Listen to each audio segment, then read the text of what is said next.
میری دوست کو ڈاک بنگلے میں رہنے والے آفیسر سے محبت ہو گئی، مگر اس کی منگنی تائزات سے ہو چکی تھی۔ نکاح سے پہلے اس نے مجھ سے مشورہ مانگا تو میں نے کہا اس آفیسر کے ساتھ بھاگ جاؤ۔ اس نے ایسا ہی کیا۔ صبح اٹھ کر یہ سن کر میرے ہوش اڑ گئے کہ ہم دو بہن بھائی تھے۔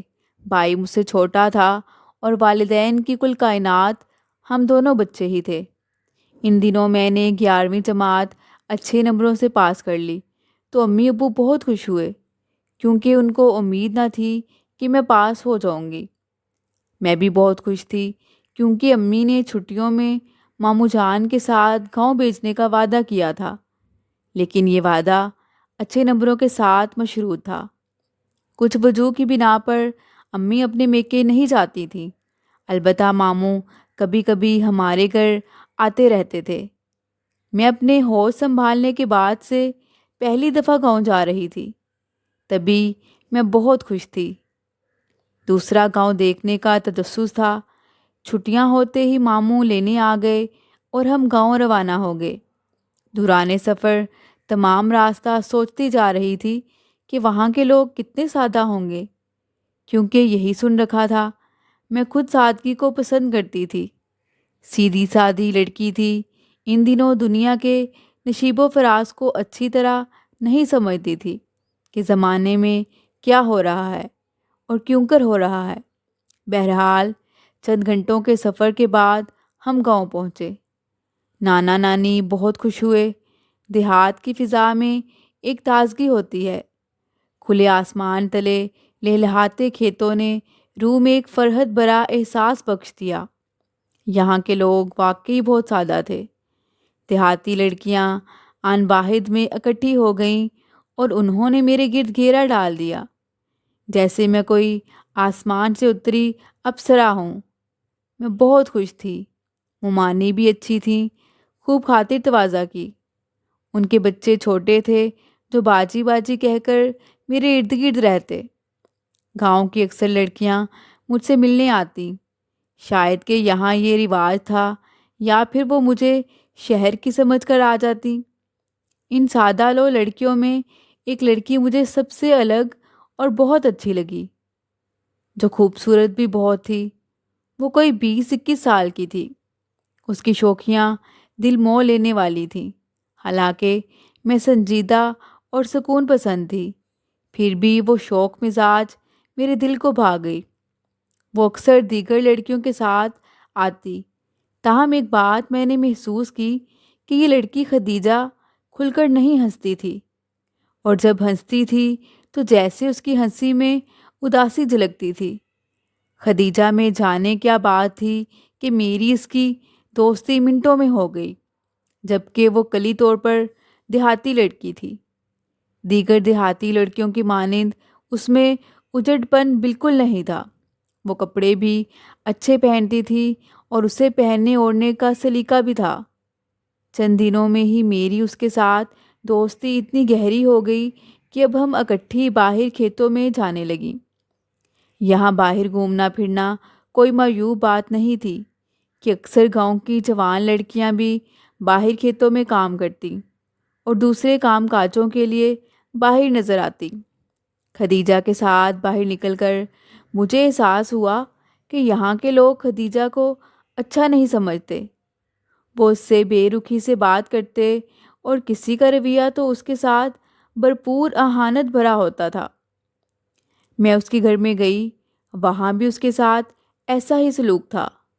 ایک بڑا بھائی فیاض تھا اور ایک چھوٹی بہن تھی جس کا نام امرین تھا۔ وہ ایک اچھی فیملی تھی۔ سبھی بہن بھائی بہت خوبصورت تھے، مالی لحاظ سے بھی کافی اچھے تھے۔ اس کے باوجود خدیجہ وہاں خوش نہیں تھی۔ بس ایک امرین تھی جو اپنی بہن سے پیار کرتی تھی اور اس کا خیال رکھتی تھی۔ جب میرے ماموں کو پتہ چلا کہ میری دوستی اس لڑکی سے ہو گئی ہے تو ان کو برا لگا اور انہوں نے میرا اس کے ساتھ میل جول بند کر دیا۔ میں بہت پریشان ہو گئی۔ آخر ایسی کیا بات ہے کہ یہ لوگ اس بیچاری کو اتنا برا سمجھتے ہیں، جبکہ مجھے تو وہ بہت معصوم صورت اور ہر ایک سے بہت اچھا سلوک رکھنے والی لگتی تھی۔ مجھے یہاں آئے 1.5 ماہ ہو چکے تھے اور مجھے کالج سے 3 ماہ کی چھٹیاں تھیں، اور ابھی میں اور وقت گاؤں میں گزارنا چاہتی تھی۔ ایک روز ماموں گھر پر نہیں تھے، وہ مجھ سے ملنے آ گئی۔ ممانی اس وقت کپڑے دھو رہی تھیں۔ وہ سیدھی اس کمرے میں آ گئی جہاں میں اکیلی بیٹھی تھی۔ ممانی نے اسے دیکھ کر برا محسوس کیا بھی ہوگا تو مجھے کچھ نہ کہا۔ وہ تھوڑی اور قسم کی عورت تھی۔ تبھی میں نے سوچا کہ اس سے پوچھوں کہ سب لوگ آخر تمہیں اس قدر برا کیوں سمجھتے ہیں؟ آخر ایسا کیا کیا ہے تم نے؟ کیوں تم لوگوں کو اچھی نہیں لگتی ہو؟ میں نے نوٹ کیا ہے کہ تمہارے بارے میں لوگوں کی رائے صحیح نہیں ہے۔ میں تمہاری دوست ہوں، مجھے تم بتاؤ۔ وہ مجھے اس بارے میں بتانے سے شاید جھجکنے لگی۔ کہنے لگی، سائرہ، کیا کرو گے سن کر؟ یہ سمجھو کہ اے دوست، لب کشائی کا موقع نہ دے مجھے، افسانہ میرے دل کا بڑا دردناک ہے۔ ایسی دیہاتی لڑکی کے منہ سے شعر سن کر میں ششدر ہوئی۔ سوچنے لگی کہ آخر کون سی بات ہے جس نے اس معصوم لڑکی کو اس عمر میں شاعری سکھا دی ہے۔ یقیناً اس شعر گوئی میں کوئی دوسرا بھی شامل حال تھا۔ کون تھا وہ؟ ابھی میں اس سے پوچھ ہی رہی تھی کہ اس کی بہن اسے بلانے آ گئی کہ گھر میں کچھ مہمان آئے ہیں اور ابو تمہیں بلا رہے ہیں۔ ایک دن دوپہر کے وقت اس کی بہن امرین میرے پاس آئی۔ اس وقت نانی باہر تھیں اور نانا کھیتوں پر تھے۔ میں اور ممانی گھر پر تھیں۔ امرین کو میں کمرے میں لے آئی اور اصرار کیا کہ تم مجھے اپنی بہن کے بارے میں بتاؤ کہ آخر کیا معاملہ ہے۔ مجھے بھی کافی تجسس تھا کہ آخر جانوں تو صحیح۔ تب وہ یوں گویا ہوئی، خدیجہ باجی اپنی سہیلیوں کے ساتھ باہر جایا کرتی تھیں، کبھی ساگ توڑنے اور کبھی جوار کی چھلیاں لینے۔ خدیجہ باجی کو امرود بہت زیادہ پسند تھے۔ کبھی کبھی وہ پلیا کے پار لگے امرود کے درختوں سے امرود توڑنے چلی جاتی۔ باقی لڑکیاں اس علاقے کی طرف نہ جاتی تھیں، مگر خدیجہ باجی کو وہاں کے میٹھے امرودوں کا ذائقہ اس طرف کھینچ لے جاتا۔ اماں اسے منع کرتی کہ ساگ توڑ کر سیدھی گھر آیا کرو، پلیا سے اس طرف مت جایا کرو، وہ ہمارا علاقہ نہیں ہے بلکہ سرکاری علاقے میں آتا ہے۔ وہاں ایک ڈاک بنگلہ ہے جس میں سرکاری آفیسر آ کر ٹھہرتے تھے، کہ پھر بھی امرودوں کے لالچ میں اس طرف چلی جاتی تھیں۔ گاؤں والے، آپ کو پتہ ہے کہ اپنی بیٹیوں کو ڈاک بنگلوں کی طرف کبھی نہیں جانے دیتے۔ مگر کیوں؟ میں نے تجسس سے پوچھا۔ اب میں آپ کو کیا بتاؤں؟ شاید اس وجہ سے کہ بڑی بوڑھیاں برسوں سے کچھ ایسی کہانیاں سناتی آئی ہیں کہ ڈاک بنگلوں میں جنات رہتے ہیں اور یہ بھوت پریت کنواری لڑکیوں کو چمٹ جاتے ہیں۔ شاید اسی وجہ سے گاؤں والے نہیں جانے دیتے کہ یہ بنگلے اکثر سالوں خالی بھی پڑے رہتے ہیں۔ تو کیا تمہاری بہن کو بھی کوئی جن چمٹ گیا ہے؟ میں نے ہنستے ہوئے پوچھا۔ سائرہ باجی، آپ کو نہیں پتہ، خدیجہ آپی کی تو منگنی بھی ہو چکی ہے ہمارے تایا کے بیٹے سے، مگر خالد بھائی ان کو بالکل اچھا نہیں لگتا تھا۔ وہ اگر ان سے بات کرنے کی کوشش بھی کرے تو وہ منہ پھیر لیتی تھیں۔ اب آگے سنو۔ ایک بار یہ اکیلی اس طرف چلی گئیں، کیونکہ ڈاک بنگلہ اکثر خالی پڑا رہتا تھا۔ چوکیدار تبھی صفائی کرتا جب وہاں کوئی افسر بابو آ کر ٹھہرتا تھا۔ اس ڈاک بنگلے کا چوکیدار ہمارے گاؤں سے اگلے گاؤں کا ہی رہائشی ہے۔ وہ تبھی یہاں آتا ہے جب کوئی افسر بابو یہاں آ کر ٹھہرے۔ بنگلے کے احاطے میں جامن، بیر اور آم کے درخت ہیں۔ خدیجہ آپی کافی بہادر ہیں۔ وہ گاؤں والوں کی ان باتوں کو ہمیشہ فضول باتیں کہتی۔ وہ شرارت کے طور پر اس ڈاک بنگلے میں آم توڑنے جانے کے لیے تیار ہو گئی۔ مجھے بھی بہلا کر ساتھ لے لیا۔ ہم نے خوب آم توڑ کر وہاں بیٹھ کر مزے سے کھائے اور پھر گھر آ گئے۔ اماں نے مجھ کو بہت ڈانٹا کہ تو اس کے ساتھ مت جایا کر، جب تو نہ جائے گی تو یہ بھی اکیلی جانے سے ڈرے گی۔ مگر ہماری بہن بڑی نڈر ہے، یہ موقع ملتے ہی اب اکیلی جا نکلتی۔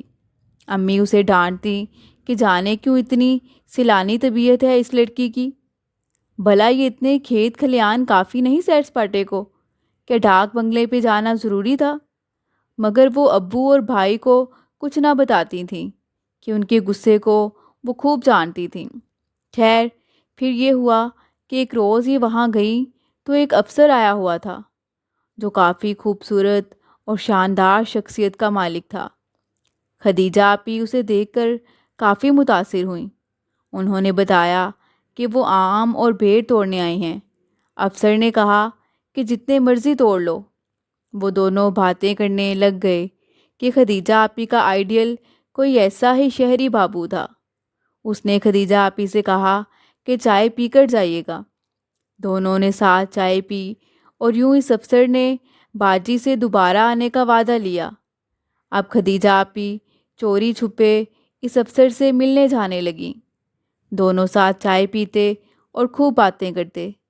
وہ افسر جیسے خدیجہ آپی کے من میں اترتا ہی جا رہا تھا، وہ ہر وقت اسی کے خیالوں میں کھوئی رہنے لگیں۔ افسر بابو سے ملاقاتوں کے بعد تو خالد جیسے انہیں پہلے سے بھی زیادہ برا لگنے لگا تھا۔ وہ اکثر مجھ سے کہتی کہ کہاں وہ اور کہاں یہ جاہل گوار خالد۔ پہلے تو کسی کو پتہ نہ چلا، پھر ایک دن چوکیدار نے دیکھ لیا۔ وہ دونوں بنگلے کے باغ میں باتیں کر رہے تھے۔ ان دنوں خانسامہ چھٹی پہ تھا، اس لیے آج چوکیدار ہی افسر بابو کے لیے کھانا بنا رہا تھا۔ اس نے کچن کی کھڑکی سے ان دونوں کو دیکھا، مگر افسر کے ڈر سے خاموش رہا۔ افسر نے خدیجہ آپی کو بہت سے تحفے بھی دیے اور شادی کا بھی وعدہ کیا۔ اس نے کہا کہ میں دوبارہ آؤں گا تو بارات لے کر آؤں گا۔ یہ باتیں بابا چوکیدار نے سن لیں، جو ہمارے گاؤں سے آگے والے گاؤں کا تھا اور میرے ابو کو جانتا تھا۔ اس نے ابا کو کہا کہ خدیجہ کو صرف مت بھیجا کرو۔ ابا نے سمجھا کہ ویسے ہی کہا ہے، انہوں نے کوئی خاص توجہ نہ دی۔ ان دنوں ہی وہ افسر اپنے گھر چلا گیا اور اب خدیجہ آپی بھی ادھر نہ جاتی تھیں۔ افسر بابو کے جانے کے بعد خدیجہ آپی جیسے ہر دم بے چین رہتی تھیں۔ ان کو ہر وقت اسی کے آنے کا انتظار رہتا۔ ایک ماہ بعد یہ افسر دوبارہ آ گیا۔ خدیجہ آپی دوبارہ ادھر جانے لگیں۔ اب گاؤں کے کچھ لوگوں نے بھی آپی کو صرف جاتے دیکھ لیا۔ وہ یہ بھی جانتے تھے کہ ان دنوں ایک افسر اس بنگلے میں آ کر ٹھہرا ہوا ہے۔ انہوں نے ابا کو آگاہ کر دیا۔ گاؤں کے لوگوں نے اکٹھے ہو کر افسر سے کچھ باتیں کی اور کچھ دنوں بعد وہ افسر ہمارے گاؤں سے چلا گیا۔ اب میرے بابا کے کان کھڑے ہو گئے۔ انہوں نے آپی کو خوب مارا، دھمکیاں دی، مگر وہ افسر جاتے جاتے آپی سے وعدہ کر گیا کہ میں ضرور آؤں گا، تم شادی نہ کرنا بلکہ میرا انتظار کرنا۔ وہ بابو تو چلا گیا، مگر آپی کو ہر ایک سے بس تانے سننے کو ملتے۔ 1 سال تک وہ افسر نہ آیا۔ یہ اس کی آس میں جیتی مرتی رہیں۔ دن رات اس کا انتظار کرتی تھیں، صرف مجھ سے ذکر کرتی کیونکہ میں کسی سے آپی کی باتیں نہیں کہتی تھی۔ کبھی کہتی، جا ذرا دیکھ کر آ، ڈاک بنگلے کی بتیاں جل رہی ہیں کہ نہیں۔ ان کو تو ادھر جانے کی بالکل اجازت نہ تھی۔ میں جا کر دیکھ آتی، ان کو بتاتی کہ ادھر کوئی نہیں ہے، گھپ اندھیرا ہے، چوکیدار بھی نہیں ہے، گیٹ پر تالا پڑا ہوا ہے۔ گھر والے ان کی شادی کرنا چاہتے تھے، مگر یہ سنتی ہی نہ تھیں۔ تایا کا گھر بھی کیونکہ ہمارے گھر کے پاس ہی ہے، اس لیے خالد بھائی بھی اکثر ہمارے گھر آتے رہتے تھے۔ وہ اپنے منگیتر سے لڑتی کہ میں تم سے شادی نہیں کرنا چاہتی اور اس کو گھر آنے سے منع کرتی۔ ایک بار تائی نے ان کو یہ سب کرتے دیکھا تو بہت خفا ہوئیں کہ ابھی سے یہ حال ہے، جب بہو بنے گی تو نہ جانے کیا کرے گی۔ آپی اب امی ابا کے سامنے بھی خالد بھائی سے شادی سے انکار کرتی تھیں۔ وہ کہتی ہیں کہ مر جاؤں گی مگر خالد سے شادی نہ کروں گی۔ تائی اب آپی کے بارے میں طرح طرح کی باتیں بنانے لگی ہیں۔ گاؤں والے بھی ان سے بدظن تھے۔ یہی وجہ ہے کہ لوگ ان کو اچھا نہیں سمجھتے اور ان سے صحیح طرح سے بات نہیں کرتے۔ وہ آپی کو آوارہ لڑکی کہتے ہیں اور اپنی بیٹیوں کو ان سے ملنے سے روکتے ہیں۔ وہ معصومیت سے کہنے لگی، آپی، آپ شہر سے آئی ہیں، آپی کو شہری بہت اچھے لگتے ہیں، اس لیے وہ آپ سے پیار کرتی ہیں۔ آپ ہی ان کو سمجھائیے کہ وہ شادی کے لیے مان جائیں، ورنہ بھائی ان کو کسی دن باندھ کر ماریں گے۔ ابھی تو اماں کے منع کرنے پر چپ ہیں اور کچھ نہیں کہتے۔ میں نے امرین سے کہا کہ اچھا، میں اسے سمجھاؤں گی۔ 3 روز بعد میری ملاقات خدیجہ سے ہوئی۔ میں نے پوچھا، کیا یہ سب صحیح ہے؟ وہ بولی، ہاں، مجھے اس بابو کا انتظار ہے، مگر تم کو کس نے بتایا ہے؟ میں نے مسکراتے ہوئے کہا کہ تمہارا ماتھا دیکھ کر سارا حال پڑھ لیا ہے۔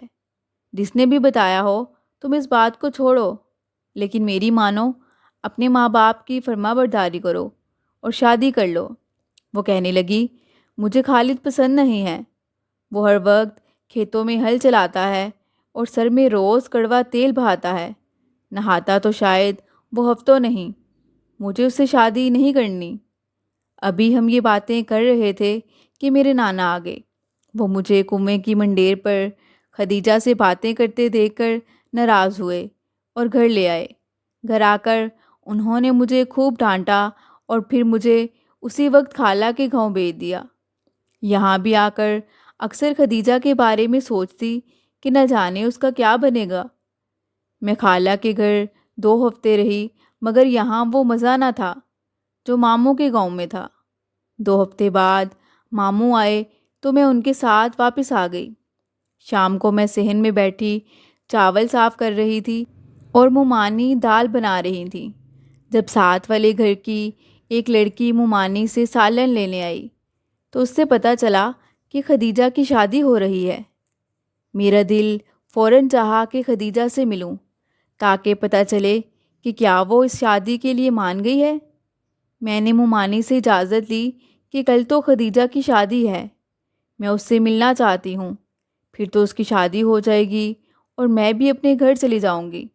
مومانی نے مجھے اجازت دے دی کہ جلدی آ جانا، تمہارے ماموں یا نانا کو پتہ چلا تو غصہ کریں گے۔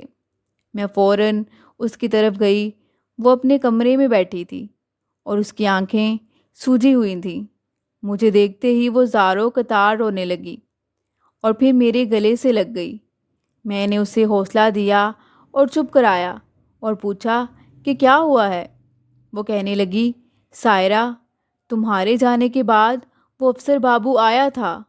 اس نے ایک بچے کے ہاتھ پیغام بھجوایا تھا کہ میں آ گیا ہوں، مجھ سے ملو۔ 2-3 دن ہم نہیں ملے۔ ابا کے ڈر سے میں ڈاک بنگلے کی طرف نہیں جا سکی۔ گھر والے میری شادی کر رہے ہیں، مگر میں خالد کو دھوکہ نہیں دینا چاہتی کیونکہ میرا دل اس افسر بابو کے پاس ہے۔ میں خالد کے ساتھ کیوں کر نبھا کر سکوں گی؟ ابھی ہم یہ باتیں کر ہی رہے تھے کہ گاؤں کی ایک بچی فوراً کمرے میں آئی اور مٹھی میں کچھ دبا کر لائی تھی اور خدیجہ سے کہا کہ یہ بابو نے دیا ہے۔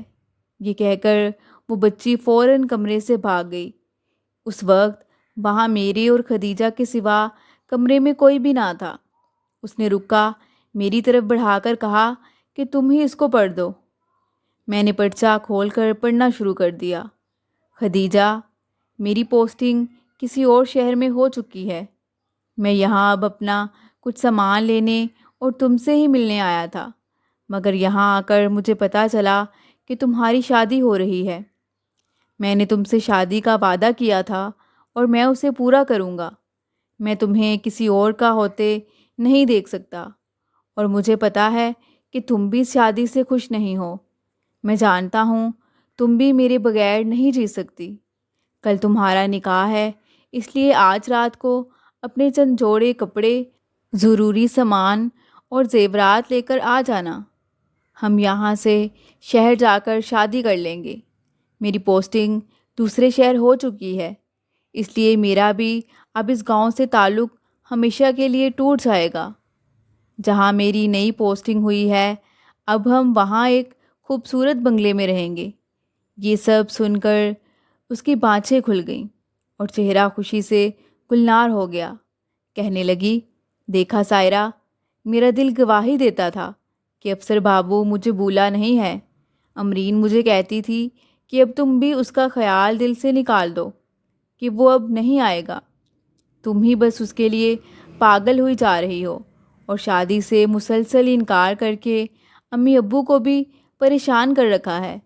اب تم خالد بھائی سے شادی کے لیے ہاں کر دو تاکہ سب کے سارے مسئلے حل ہو جائیں۔ پر مجھے یقین تھا کہ ایک نہ ایک دن وہ ضرور آئے گا اور مجھ کو یہاں سے لے جائے گا۔ لمحہ بھر کو وہ خوش ہوئی مگر پھر افسردہ ہو گئی اور مجھ سے کہنے لگی، سائرہ، تم مجھے مشورہ دو کہ میں کیا کروں؟ کیا مجھے افسر بابو کے ساتھ جانا چاہیے یا نہیں؟ مجھے خود سمجھ میں نہ آ رہا تھا کہ میں اس سے کیا کہوں۔ میں نے کہا کہ جیسے تمہیں بہتر لگے تم ویسے کر لو۔ وہ کہنے لگی، تم میری دوست ہو، مجھے کچھ سمجھ نہیں آ رہی اس وقت کہ میں کیا کروں۔ تم مجھے جو بھی مشورہ دو گی میں ویسے ہی کروں گی۔ اگر تم کہو گی کہ میں نہ جاؤں تو میں بالکل ویسا ہی کروں گی۔ اس نے میرا ہاتھ پکڑ کر کہا۔ آنسو اس کی آنکھوں سے اس کے گالوں پر گر رہے تھے۔ میں نے اس سے کہا کہ تم چلی جاؤ، تمہیں تمہاری محبت مل جائے گی اور تم خالد کو بھی دھوکہ نہ دو گی۔ اور پھر میں گھر آ گئی۔ کل شام کو اس کا نکاح تھا اور پھر رخصتی تھی۔ ہمارے گھر سے کوئی بھی اس کی شادی میں نہیں جا رہا تھا۔ بہت بے چینی تھی مگر اس بارے میں اب صبح کے علاوہ کچھ معلوم نہیں کر سکتی تھی۔ رات کو کافی دیر میں صحن میں ٹہلتی یہ سوچتی رہی، کیا خدیجہ گھر سے جا چکی ہوگی یا اس کے گھر والوں میں سے کسی کو پتہ چل گیا ہوگا اور اس کی شامت آ چکی ہو، یا اسے گھر سے نکلنے کا موقع ہی نہ ملا ہو۔ ایسے بہت سے سوالات تھے جو میرے ذہن میں تھے۔ رات میں بھی میں 2 بار کمرے سے نکل کر باہر واش روم کے بہانے آئی کہ کہیں باہر کوئی شور تو نہیں۔ انہی سوچوں کے ساتھ میری آنکھ لگ گئی اور صبح جب میری آنکھ کھلی تو میرے ذہن میں سب سے پہلا خیال خدیجہ کا ہی آیا۔ میں کمرے سے باہر آئی تو صحن میں نانی نانا سے کہہ رہی تھی، جلدی کرو، وہ لوگ تمہارا انتظار کر رہے ہیں۔ یہ سنتے ہی نانا ابو فوراً گھر سے نکل گئے اور نانی بھی ان کے پیچھے پیچھے باہر کو چل دیں۔ میں آنکھیں ملتی ملتی نلکے کی طرف گئی اور منہ دھویا اور دوبارہ صحن کی طرف جانے لگی جہاں ممانی اپنی بیٹی کے سر میں تیل لگا کر کنگھی کر رہی تھی۔ میں نے ممانی سے پوچھا، نانا نانی کہاں گئے ہیں؟ تبھی ممانی نے کہا، وہ فیکو کے گھر گئے ہیں۔ فیکو خدیجہ کے والد کا نام تھا۔ یہ سنتے ہی میرے کان کھڑے ہو گئے۔ تبھی میں نے تجسس کے مارے جاننے کے لیے کہا، ان کے گھر کیا کرنے گئے ہیں نانا نانی؟ خدیجہ کی تو آج شادی ہے اور ان کے گھر والوں نے تو ہمیں شادی پہ بلایا ہی نہیں ہے۔ تبھی ممانی نے ندا کی چوٹی کو پونی لگا کر میری طرف متوجہ ہو کر کہا، سائرہ، تمہیں کیا پتہ ہے کہ خدیجہ کا قتل ہو گیا ہے؟ یہ سنتے ہی میرے تو جسم سے جیسے جان نکل گئی۔ میرے لیے کھڑے رہنا محال ہو رہا تھا۔ کیا کہا ممانی؟ مجھے اپنے کانوں پر یقین نہیں آ رہا تھا۔ دل کو بہت بڑا دھچکا لگا۔ پھر وہ بولی، ہاں سچی میں خدیجہ کا قتل ہو گیا ہے۔ پنچایت کے لیے وہ تمہارے نانا کو بلا رہے تھے، تبھی وہ ادھر گئے ہیں۔ میں نے کافی ہمت جمع کرتے ہوئے پوچھا، کس نے خدیجہ کا قتل کیا ہے؟ ممانی کہنے لگی، یہ بھی صحیح سے مجھے بھی نہیں پتا۔ ابھی تو کوئی کچھ کہہ رہا ہے اور کوئی کچھ۔ صحیح بات تو ان کے گھر جا کر ہی پتہ چلے گی۔ ممانی کہنے لگی، میں یہ تھوڑا سا کام نپٹا لوں پھر ان کے گھر جاتی ہوں۔ میرے ذہن میں کئی طرح کے سوالات اٹھ رہے تھے۔ آخر کس نے کیا ہوگا خدیجہ کا قتل؟ کیا خدیجہ اس افیسر کے پاس پہنچ ہی نہ پائی ہوگی؟ آخر کیا معاملہ ہوا ہوگا؟ مجھے رہ رہ کر خدیجہ کا معصوم چہرہ یاد آ رہا تھا۔ خیر، میں نے سوچا کہ میں بھی ممانی کے ساتھ ان کے گھر جاؤں گی۔ کچھ دیر بعد میں بھی ممانی کی ہمراہ وہاں گئی تو عجب منظر تھا۔ میرا تو وہ سب دیکھ کر دل دہل گیا۔ میں امرین کے پاس گئی جو ایک کونے میں نیچے ہی بیٹھی رو رہی تھی۔ پاس میں دو عورتیں بھی چارپائی پر بیٹھی تھیں۔ امرین مجھے دیکھتے ہی میرے گلے لگ کر زور زور سے رونے لگی۔